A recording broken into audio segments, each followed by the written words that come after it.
There it is. There it is.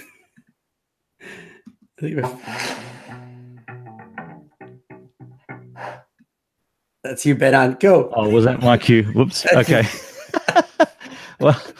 well, welcome, fellas. Welcome, givers.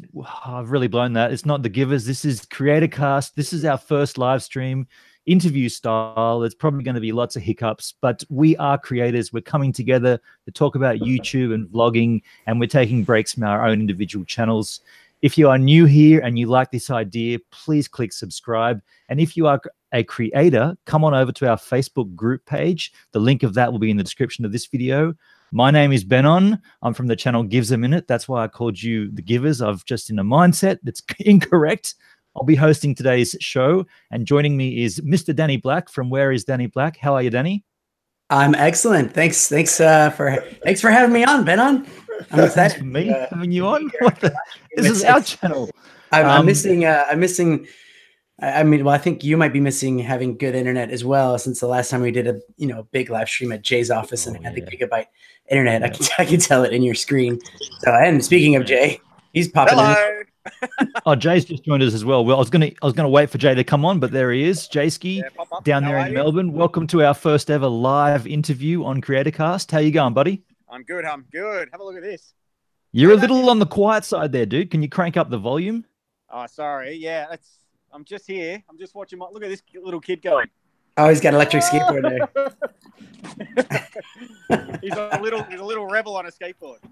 Okay, you might want to twitch the camera off. Remember last time we had a young person on the channel? Come home and then say hello. Oh, that's your kid. That's all good, man. Yeah. He can do whatever he wants. Yeah, I was going to say last time we had that. Push it up. We won't talk about that. Let's say hi to the people in the chat really quick. Yes, we have CreatorCast in the chat. Nick and Edie, Scotty. Murphy, Eddie. All right, we definitely have interview. I think we should probably get to our guests soon too, huh? Yes, absolutely. That was where I was headed with that. We do have a guest here. We're interviewing for the first time. Mr. Ian Corzine, please make yourself known to our audience, buddy. How you guys doing? I'm excited to be here. Yeah, mate, awesome. We're doing fine, buddy. How are you? How's things over there in Thousand Oaks in California? It's just going great. Great weather right now. Soccer season, so I'm coaching a soccer team and having a blast doing it. Fantastic. Yeah. Now, for those that don't know Ian's channel is his name, Ian Corzine, but the heart of the matter is the crux of his channel. Ian, do you want to explain just to the viewers what the heart of the matter actually is?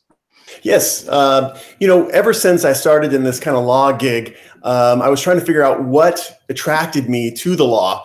And I think one of my main talents when I'm an attorney is getting right to that nitty gritty, getting right to that salient point, and then being able to explain it to a client or a jury.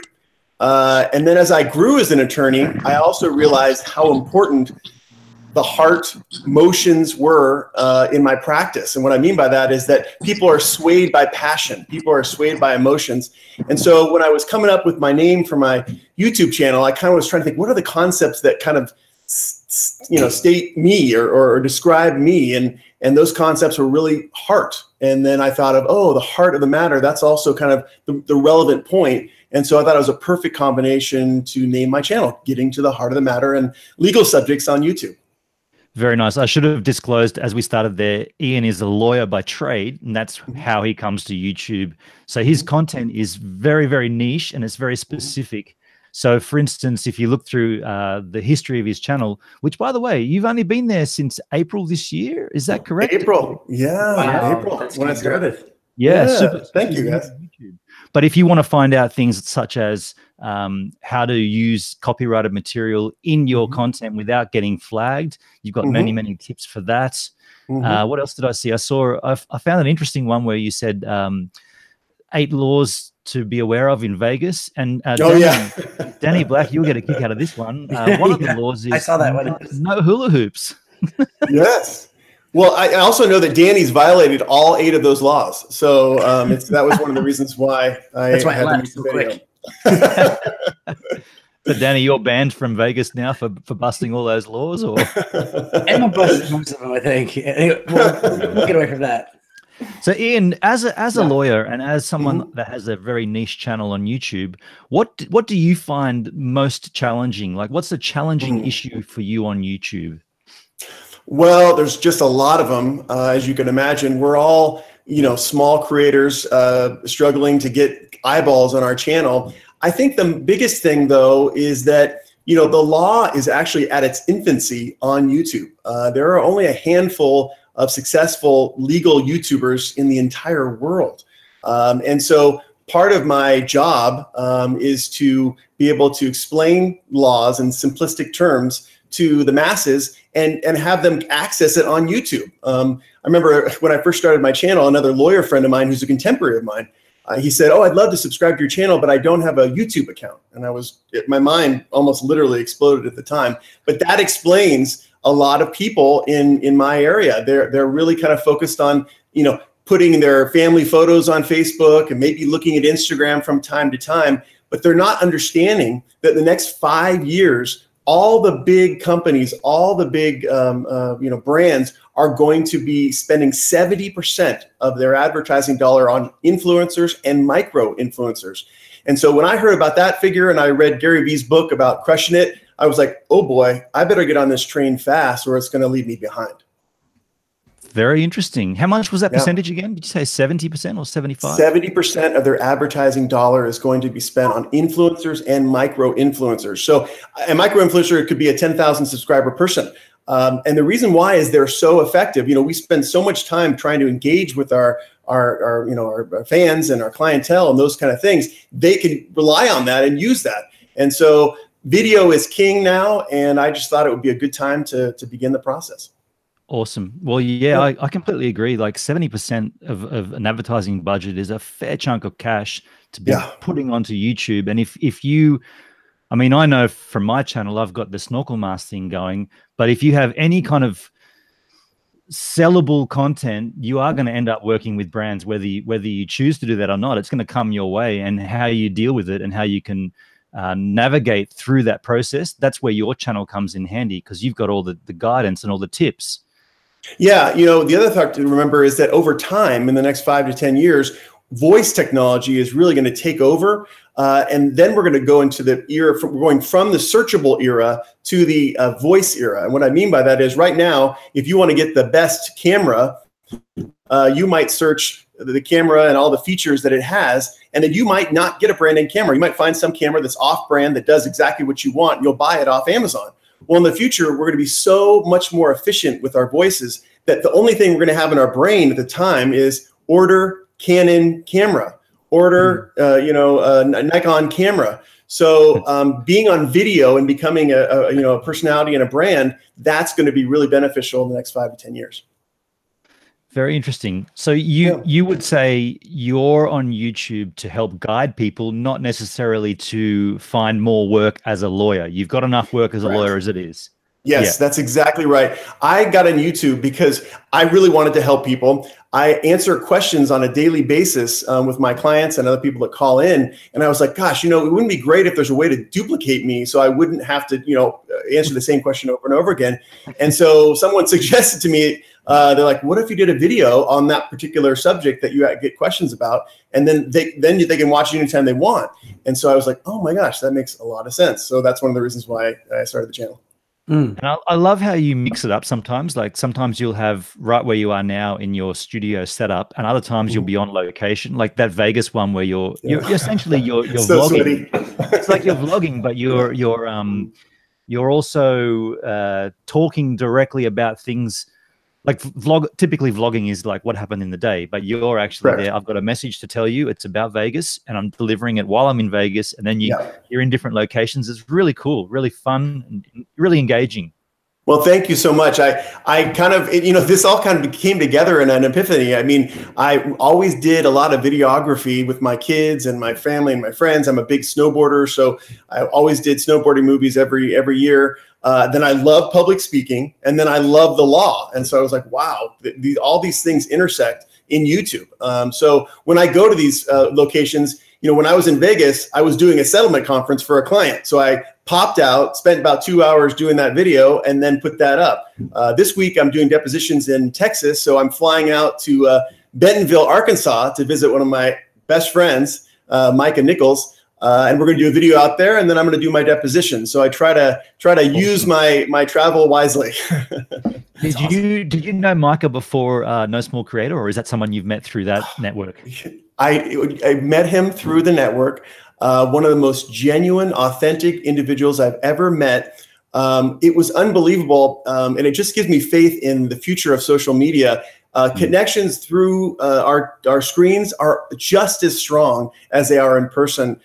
We kind of, it's kind of like the Odd Couple. I mean, we're kind of different. I don't know that he even owns a tie, and his beard is way, way long. But I will tell you this, that we connect on a different level, and we're so excited when we're together. And I'm very lucky. We did a No Small Creator hangout recently. We're going to be hanging out this weekend. And then he luckily won a ticket to Vid Summit in October in Los Angeles, which is my hometown. And so we'll be hanging out there. Very nice. Very nice. Yeah. Now, I have to acknowledge I've been ignoring the chat because I've been engrossed in the interview, but the whole idea of CreatorCast doing these live is that we can engage the chat. So let's have a quick peruse and see if anyone's been asking any questions for you. We do have some questions. We have, Nick Pham wanted to know, what does Ian enjoy most about YouTube, and what does he struggle with the most? I'm guessing with YouTube. Yeah, struggle with, enjoy the most. Gosh, I hope it sounds okay. I love the strategy of trying to figure out what the heck is going to make someone watch the video. That is so good. I was talking to my dad today, and I was just like, God, I just love it. And it's not so much even SEO. It's like, what are the key tenets that make someone want to look at your video? So I love that part. That's probably my favorite part. And then the most difficult times are dealing with what, and I'm sure it's the same with you guys. I mean, it's the same answer. It's just putting your heart and soul into 6 minutes or 7 minutes of a video. Thinking of all the different lines you're going to say, and thinking of the cool B-roll you're going to input in your video, and then after a week you see 100 views, and you're like, darn it. So that's probably the most discouraging part. Well, speaking of B-roll, Maddie asks, how does Ian get such perfect B-roll? Is it his can I jump in there and just is Maddie your wife? No, I think is it Maddie Corzine? I can't see over here. Yeah, it is. Yeah, that's my 15-year-old daughter. Hi, Maddie. I love you very much. She's hanging out with her mom tonight. And I appreciate you saying I have perfect B-roll. You know what I do is I just went on YouTube and kind of figured out what the best thing would be. And usually 120 frames at 1080 is what's required. And so I make sure that whenever I film at location that I'm out getting some B-roll. So that's what I do that. Yeah. I agree with the strategy aspect of what you said. There's been times when I'll have a video that I post just for the fans that watch it immediately, and it's a certain title and whatever. And then I will, after a while, if it just doesn't do anything, I change it up completely, put like a different thumbnail that has something to do with just something in the middle of it, a different title. And then I'll get people coming on going, I guess it's not clickbait, and I'm like, well, I just need to get some views on it. And I wanted people to see it, and then they understand it. Mm-hmm. So, Penny, can I just say, you've got some weird flickering going in on the back of. I'm having a rave over here. I've been your shutter speed looks like look, it's doing something funky with your lighting behind you. I think it's cool, actually. It is. It looks pretty cool. Yeah. It's some settings I have to change because I went out shooting yesterday. I will say too, a struggle that I kind of relate with that when you said something about you pour your heart into it. I'll go out and shoot stuff and spend like 3 hours shooting stuff, trying to talk and get the right thing to say. And I just completely I just cut most of it out because I'm like, that doesn't make any sense. I don't even know what I'm talking about. Like, I find that a huge struggle to get that recording of it. You're like, okay, did I do it right? Should I do it again? I need continuity for the next place that I go to. Like, it's just tough. Struggle's real. Struggle's real. And then, what's great though, guys, is that we're all together. And what I mean by that is whenever we go to a creator hangout or something like that, you almost look at someone's eyes and you know exactly what they've been through. And so, because no one, with all due respect, one of my mantras is, no one cares. And I don't mean it in a negative way. I just mean it to understand that a lot of people are focused on other things. So they're not thinking about that drone that crashed into the tree that you were trying to get that great shot, or that line you said 9 times because you just couldn't get it out of your mouth. Yep. So, but the people that are you and I, and we can look at each other and go, gosh, I so admire what you do. I was thinking about Hectorius, one of my friends and one of the greatest YouTubers around. And he spends so much time in his videos, and you can just see it in his face at the end of his videos. So anyway, yeah, Hectorius, just in case it blipped there, Hectorius, just because the internet died for a second when you said it. I just want to make sure he gets credit. Oh, sure. Okay. Yeah, Hectorius, Hector Rotus. Mm-hmm. I like that thought, Ian, where nobody cares. If you think about it, like if you try to get a shot and for some reason you couldn't get that shot, maybe there was a lot of wind, and every time you went to take that shot, the wind came up. The fact that happened didn't mean anything, because eventually you got that shot and your audience doesn't know that you spent 7 times trying to get it. So you shouldn't reference it. You should just go straight into the shot. Is that what you mean by nobody cares? Yeah, and what I mean is, and it sounds kind of funny because it sounds negative, right? Nobody cares, but nobody cares unless you make them care. That's kind of my mantra. And so what I mean by that is that people just have shortened attention spans. I have a shortened attention span. So one of the key factors I use when I make my videos is that, would I want to watch this? And I got to tell you that in some of my earlier videos, I don't want to watch them because I sucked, and so one of the key factors I do before I do a lot of planning for my videos is I say, gosh, no, wait a minute. Is this something that I want to watch? Because if I wouldn't want to watch it, I shouldn't make the video. Yeah. Yeah. Fair. Cool. Yeah. G'day, Jay. Jay's back. He's inside now. Hey, Jay. Yeah, meet Jay. How you doing? Jay, meet Ian Corzine. Ian's a lawyer from Thousand Oaks, California, and he has a YouTube channel where he helps people to work out the fine intricacies of the law and content creation, not just on YouTube, but also Instagram. That's correct. Nice. Ian, meet Jay Boston.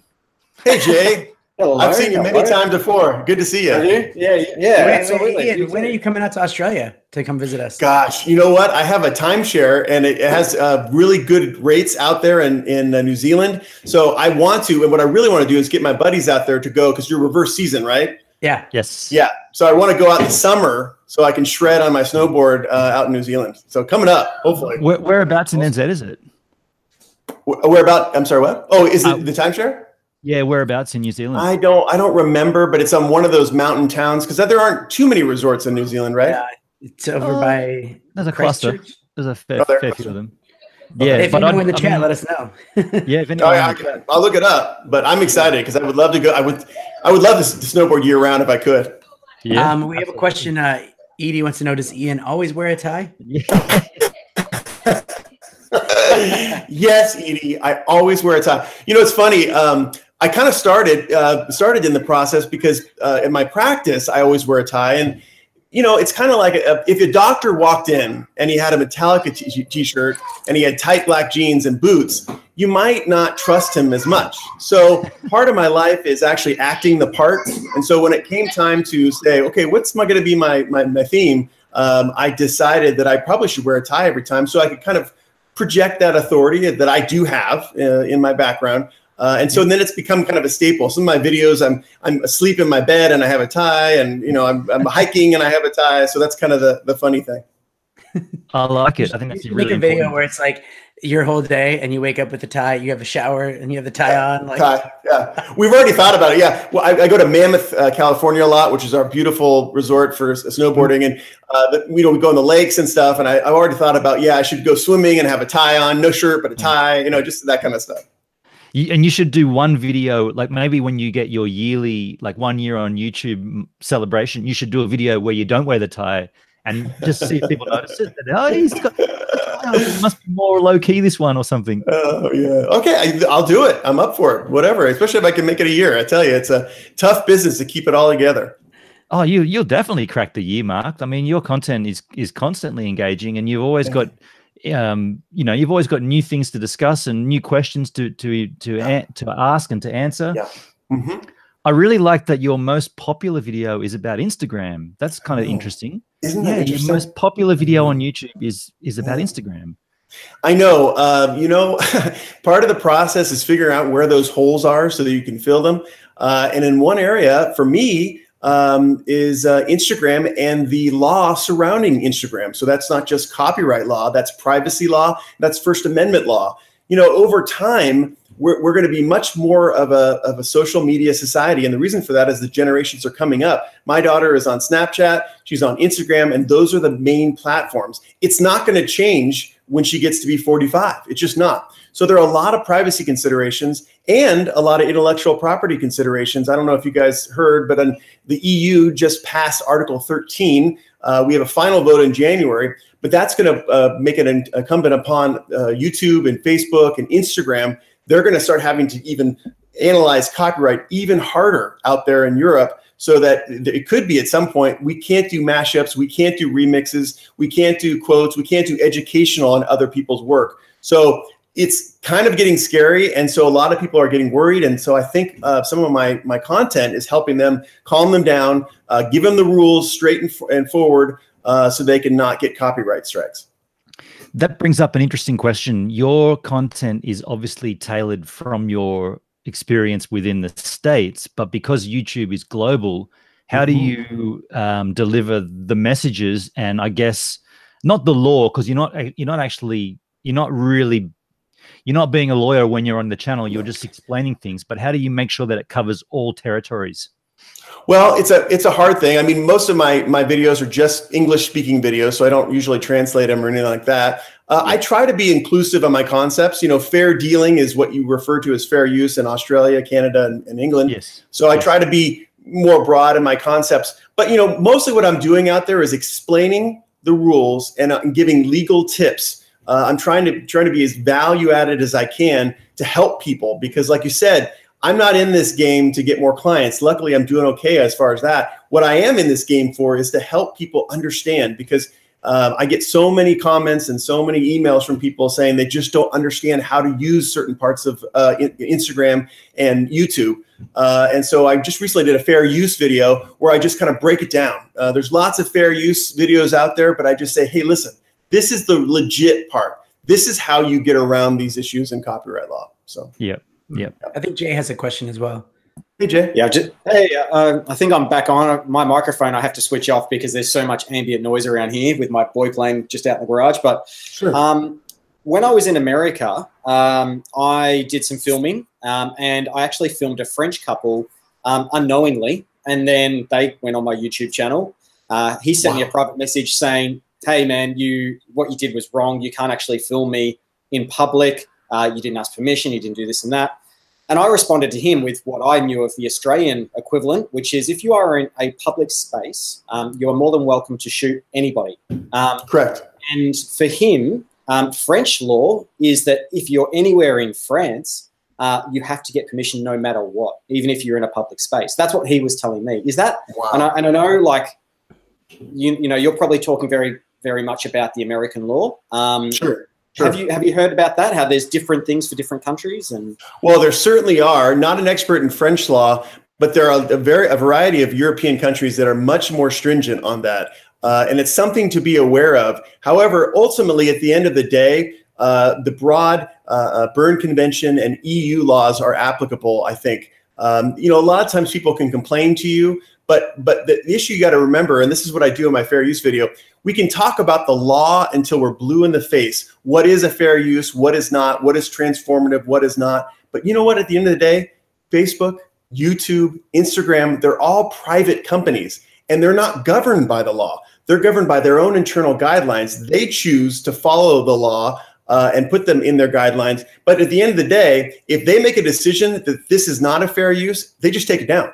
And yeah, I mean, and you could even just say to someone as well, like, if they have a problem, just talk to them about it. If they start getting into the legal part of it, I'm pretty sure you can settle any kind of issue or dispute. You know, I just said to him, hey, give us your Instagram feed. Like, I didn't mean any harm or anything. I'll chuck it in one of my next videos. And he was happy. He's like, yeah, no drama. I didn't understand what the laws were in America. Have a great day. So it was, just reasonably talking about it, not really getting too brutal with the law seems to work quite well.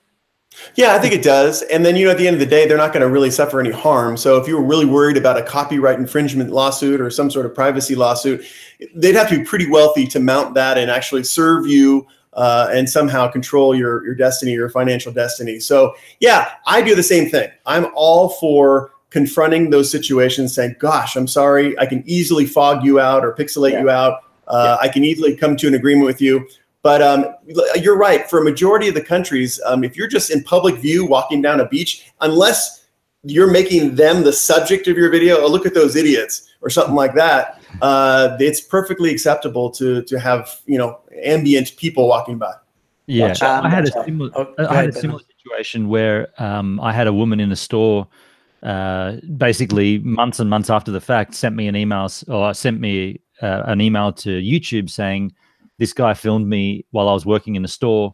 It's a breach of my privacy. And so YouTube sent me the email saying, please blur this woman. Yeah, exactly. And when it happened, I was like, well, fair enough. I'm in a store. That's their private space. No worries. I'll just blur it out. Easy done. And I think you've got to give kudos to YouTube for having that option after the fact, instead of taking the video down and losing the 30 views I had on it, just blur it and everything's good. Yeah, I mean, I said it in my fair use video. I made it kind of a joke, but the point of it is that we sometimes forget how lucky we have it. I mean, you think about this. We have this platform that doesn't charge us a dime, and I know they make money off our videos, but not tremendous amount, especially when you have 1,600 subscribers. But the point of it is that they give this to you for free, and they give you these tools, and they give you these education about how to appeal to the masses. And I know it's in their benefit, but it's certainly in our benefit. So a lot of times when I'm faced with someone who has a copyright strike or has some sort of issue concerning publication of a private fact, I'm like, I want to remind them, okay, some context here. This is not, you don't have a right to be on YouTube. It's a privilege. And so you need to, consider it that way. Yep. Good way to look at it. Good way to look at it. Danny, you got another question? Yeah, I have two here. One might be a loaded one. So I'm gonna go with Fam's on the chat, and he wanted to know if you can meet one YouTuber, what would it be, or who would it be?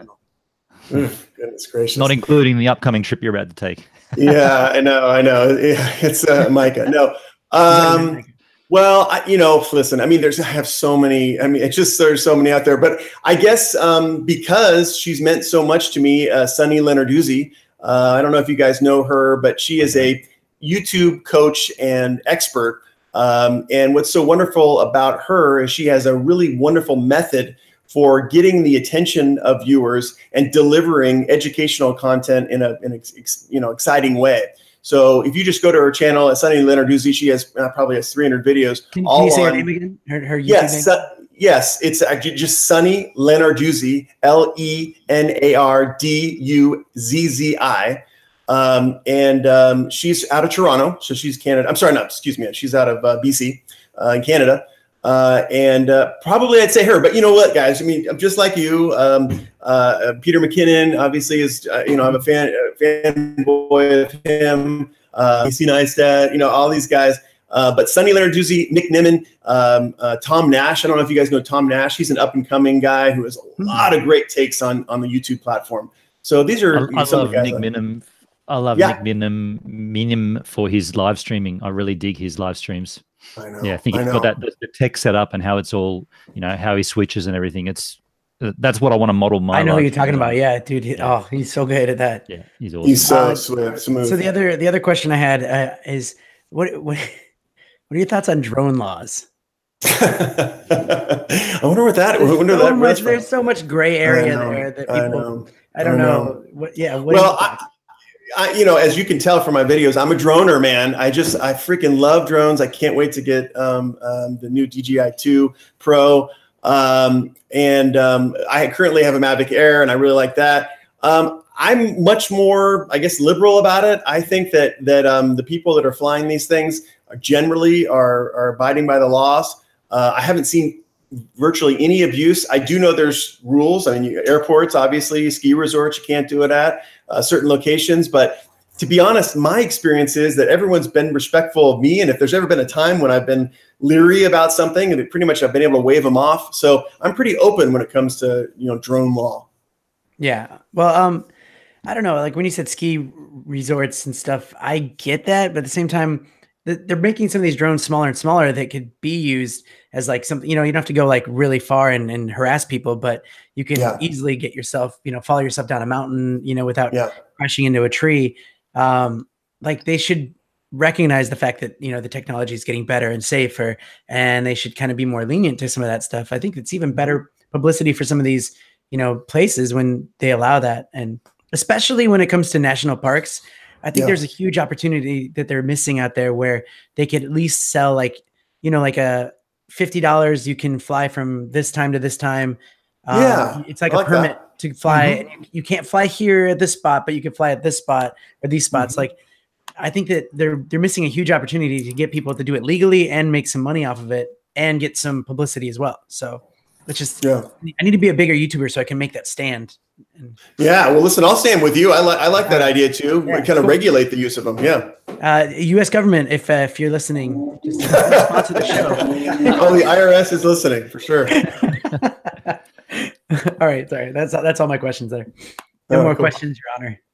All right. No further questions. All right. Yeah, no further questions. Judgment in favor of Danny Black.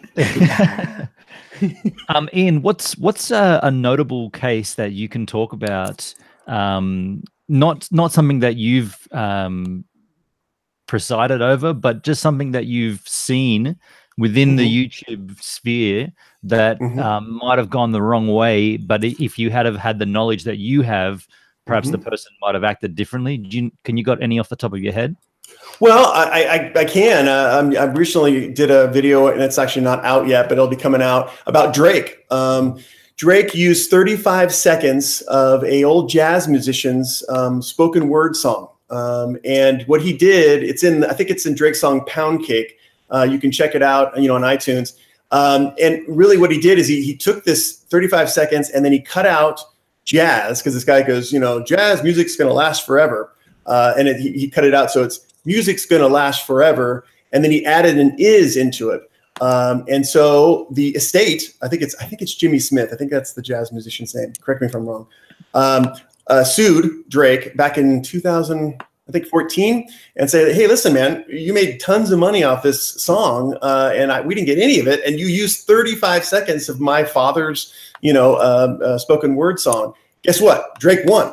The judge was convinced that it was a transformative use, and that Drake was using it to create an original idea different from Jimmy Smith.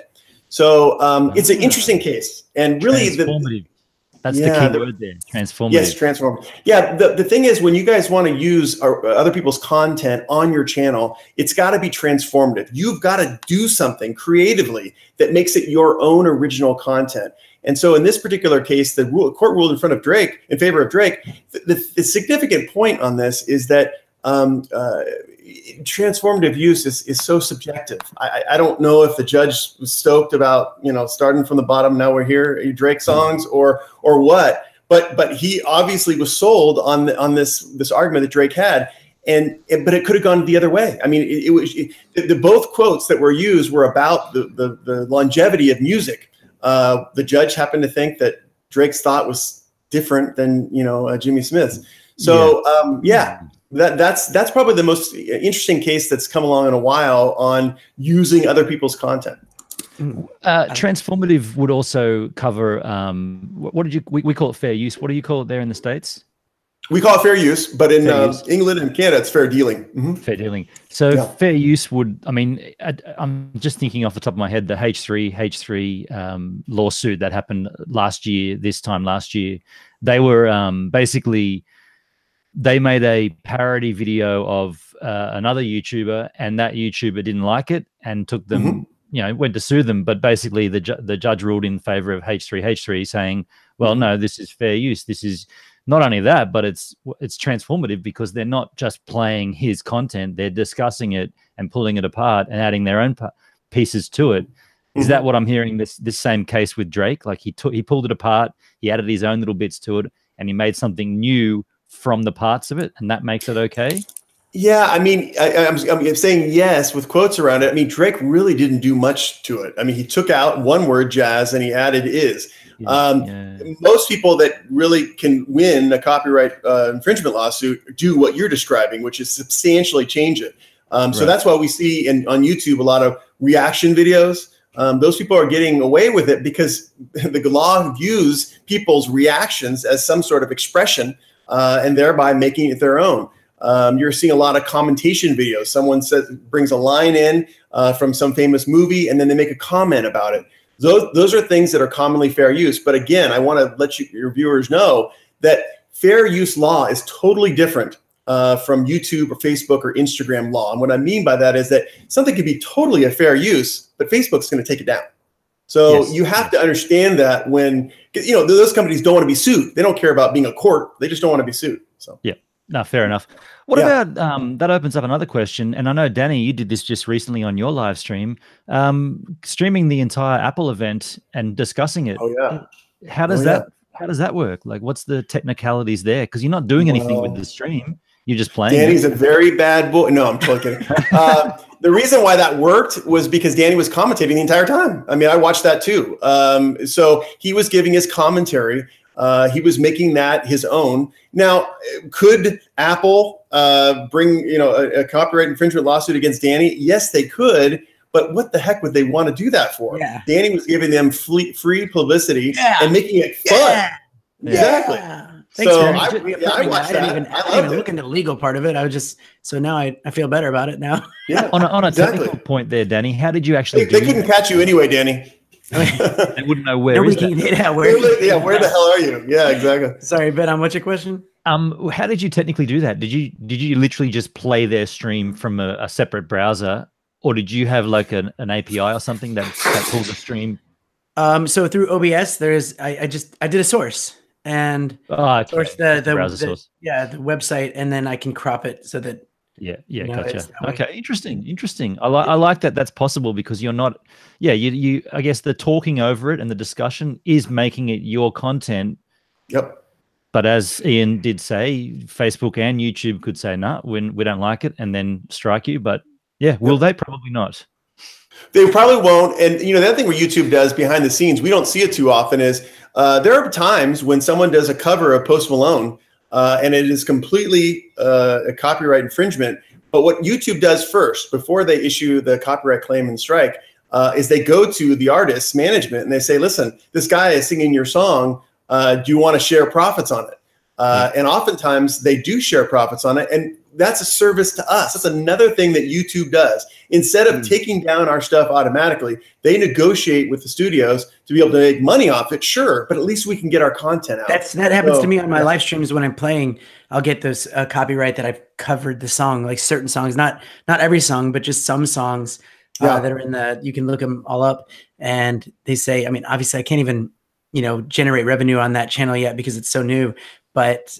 As soon as it does, it just says you split the money or something like that with the. That does open up an interesting question. And Danny, you and I have discussed this before, I think on CreatorCast.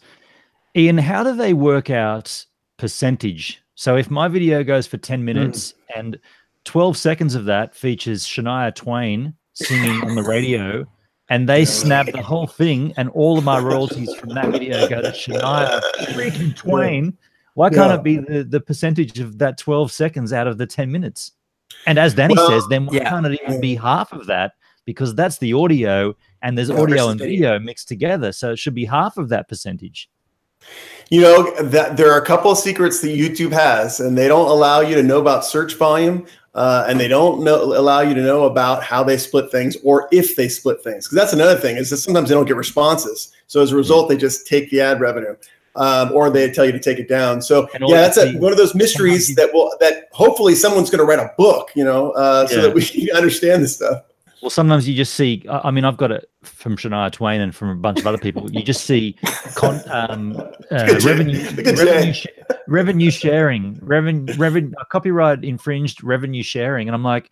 Sharing is the very ambiguous term there. What amount of sharing are we talking about? Does she get all of it and I get none? Because that's what it looks like. Yeah. Well, it's an interesting business, man. I tell you, and also it changes between social media platform.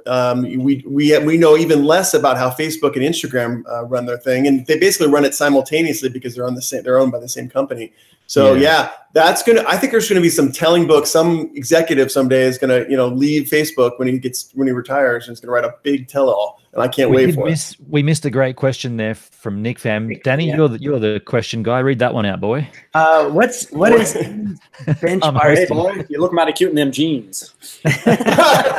what did he say? I didn't hear it. No, he's joking. That's an what's Ian's benchmark of success on YouTube, since this is not his main income focus?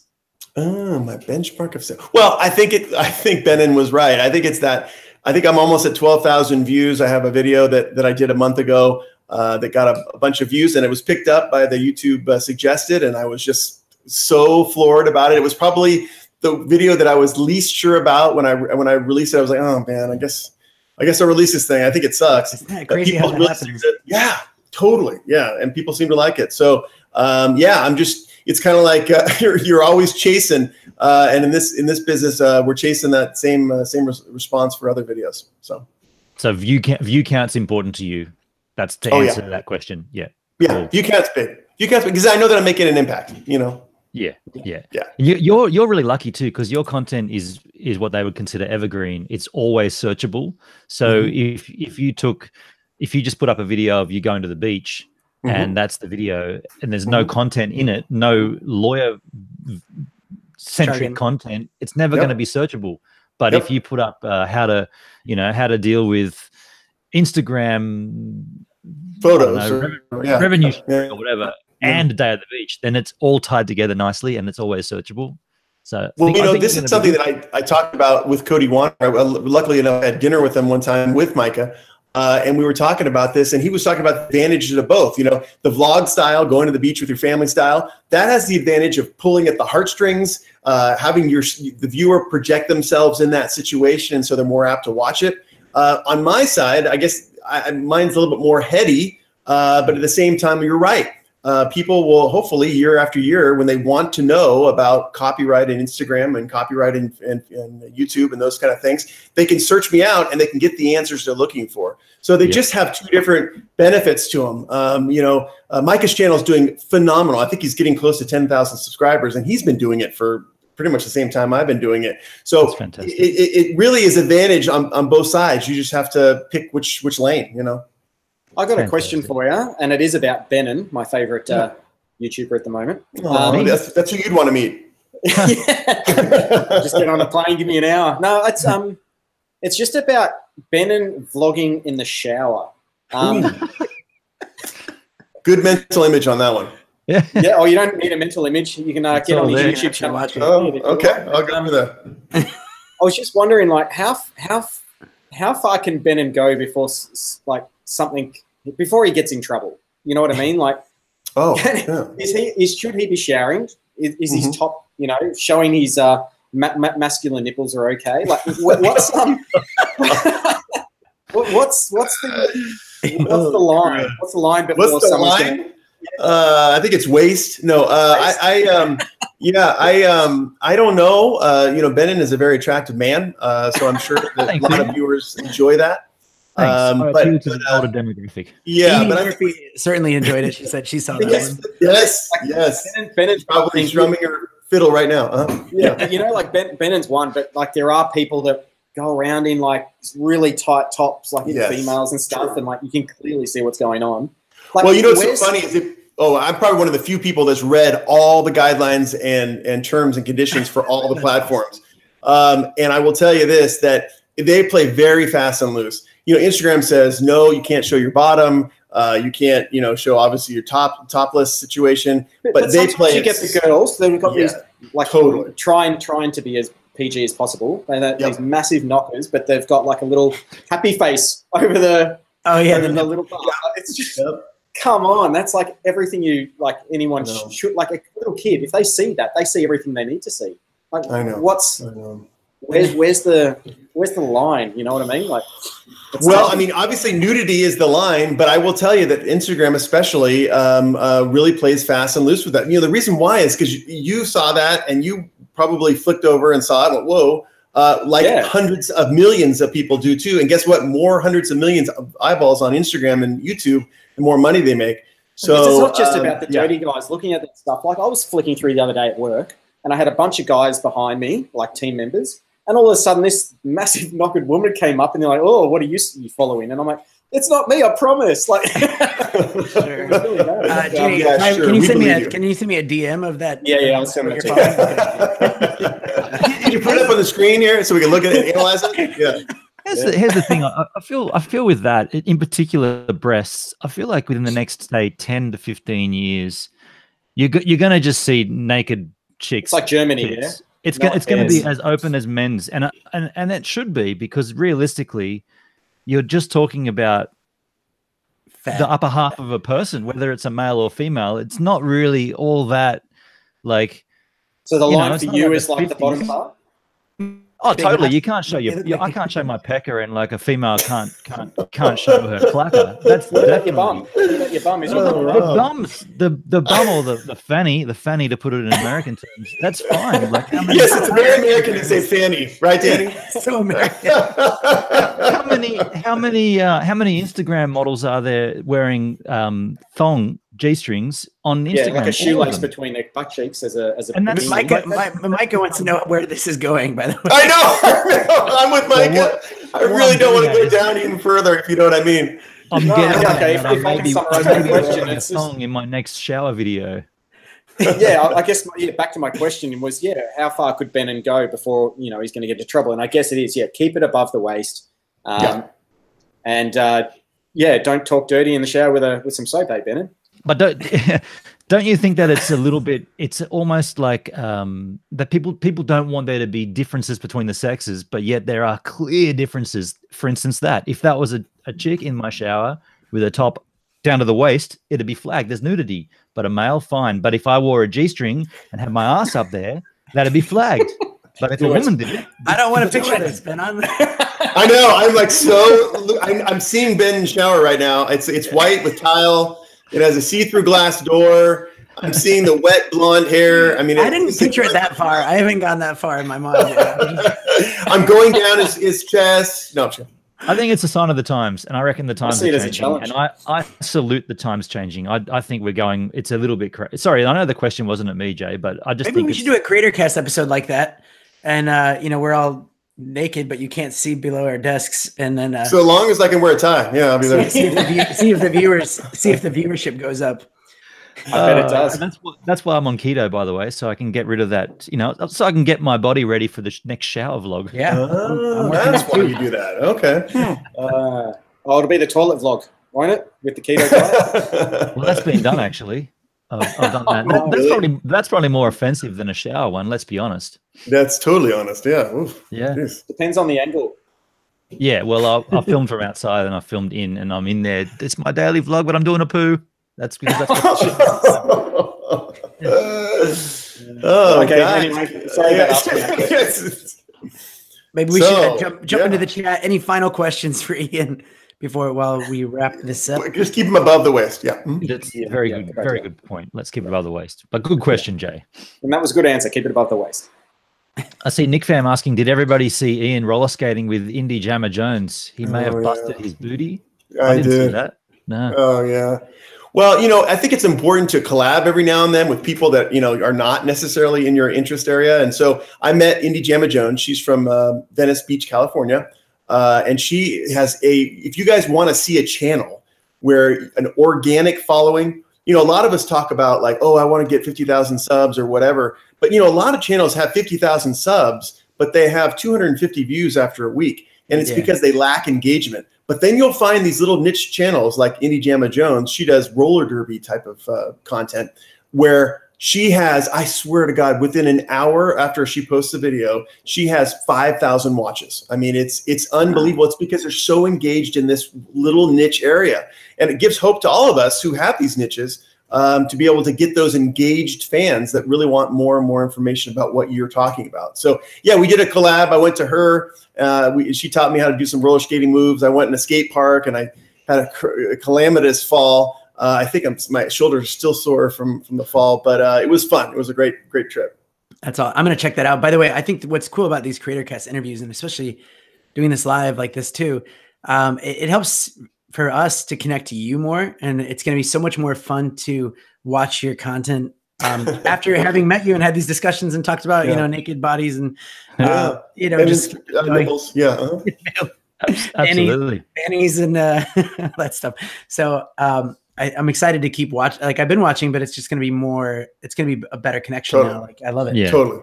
I feel the same way about you guys. Watching Danny this morning. Danny, were you on a cruise ship or were you on just a bar? I was at a bar that was pretty dive with some really drunk people that I did not want to go live because I was like, I don't know what they're gonna do. They were really like 5 people got kicked out right before I started playing because they were drunk, and started fighting. And I was like, oh my gosh, what's this gonna be like?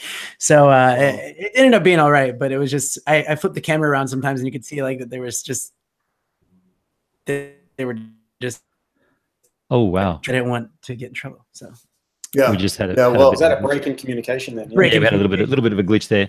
But I think, guys, this is our first time doing a live interview of this nature. Normally, what you would have seen would have been this, but it would have been chopped up and interspersed with this and that. But I think that for a first time, this has been interesting. It's awesome. Well, awesome is a good word as well. Yeah. Ian, do you have anything else you'd like to portray? That's not the right word. Give to our audience before we let you go your Saturday night. Yeah, I mean, I guess the thought is for your YouTube, because you guys talk. I think you cater to a YouTube creator audience. I just think that you really should think before you post. A lot of times we get in this fervor where we want to get as many views and as many subs as we can. So all we're thinking about is provocative material. Can I get Drake's song in the beginning of my video so people be pumped up and want to watch further on and get some more watch time? And I think they just need to be thoughtful about that and realize that probably the best route to getting the most subs and the most views is your original creations, because people connect to the normalcy of humanity. And a lot of times you don't need to use all these different kind of techniques and tricks and use people's art in your own video. You can just be yourself and get the same amount of views. You just got to, figure out the strategy. So I always think I counsel people to say when they want to start their channel or when they want to do something that's kind of more provocative or more clickbaity, as a lot of times we talk about, I say, hey, I understand your point. But putting this person in your thumbnail or putting this person in your video or this music in your video, you take some risks. And is that going to disconnect from the audience, or is it going to connect more of the audience? Yeah, good. That's a very good point. I think be you, and that will be the one that connects once you grow that audience and can sustain it. Yeah. Ian, and what's up, Chandy? By the way, Chandy he's been watching, but he just hasn't been chatting. But we want to say what's up, Chandy. Chandy, nice to see you. What's up, Chandy? Wrap up. Ian, it was lovely meeting you and lovely chatting with you. Wish you all the best with the Heart of the Matter and your channel. I also think you should put Ian Corzine - the Heart of the Matter. I think that's what your channel should be called. But that's just me. You don't have to do that. Like that. Just saying. Yeah, and also I'm going to start doing shower law videos too. That's what you also recommended too. So get some out of that. Wait, I know we're wrapping up, but Ian, do you watch Suits? Or have you watched Suits? The TV show? I have watched it, but you know what? As dumb lawyers, I don't know if you're the same way because you're a musician. But a lot of times we don't watch those lawyer shows like Law and Order or Suits or whatever because we just are like, dude, it's not like that, But I've heard this show is awesome and I should check it out. So I love it. But yeah, hey, in real life, Ian, are you mates with Viva Frei? Well, I'm friends online with him. I think he's a fantastic talent, super polished, super good attorney, and you can just tell how intelligent he is when he opens his mouth and speaks, a few words. It's amazing. Absolutely. Yeah. Got a lot of time for that guy. Mm-hmm. Well, folks, I think we'll let Ian go. Ian, if you want to do the magical cover up of your camera style, and then we'll wrap this episode.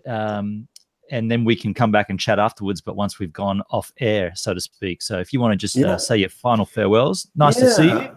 Well, thank you so much, Benin and Jay and Danny, for this opportunity. I really appreciate it. I love your show. I know it's going to blow up over time because you guys have such great complementary personalities. I love that recent filming of VidCon from Australia where you guys are goofy and going on for 12 hours at a time. I really think you guys are the future of YouTube, and I'm just so happy that I got in the first. Just so you know, you're part of it too. So yeah, well, it's a community. I'm happy. It's the cast, Thank you, guys. isn't it? So nice to hear that. Thanks so much, Ian. Woo! Bye, guys. Yeah, online. Come visit us in Australia. There you go, folks. If you needed to know anything about your legal standings within YouTube or on Instagram or any of the social networks, this man is your guy. And who unmuted? Someone unmuted their stream. I got it. Anyway, these are technical issues that we'll definitely work on during our next might have live accidentally interview ejected stream. him, You did. You At the booted him. moment, Danny, Sorry. Jay. Oh, did you boot Ian? Did you? I think so. I was trying to mute him. I think I clicked the eject, but whatever. Okay, that's all right. We've got glitches coming out the wazoo right now. It's all good. This is our first interview live stream. I know Jay needed to run, so let's take our headsets off and enter the real Where's that world music once coming more. from? It's me, baby. Ooh, that's really cool. Are we clear? No, we're not clear. We got to give it some. Make sure you hit subscribe. Do all that stuff. I got to click on Go that shave thing. that chest too, Ben, and if you're getting it out soon, huh? Okay, I've got to have a quick shower.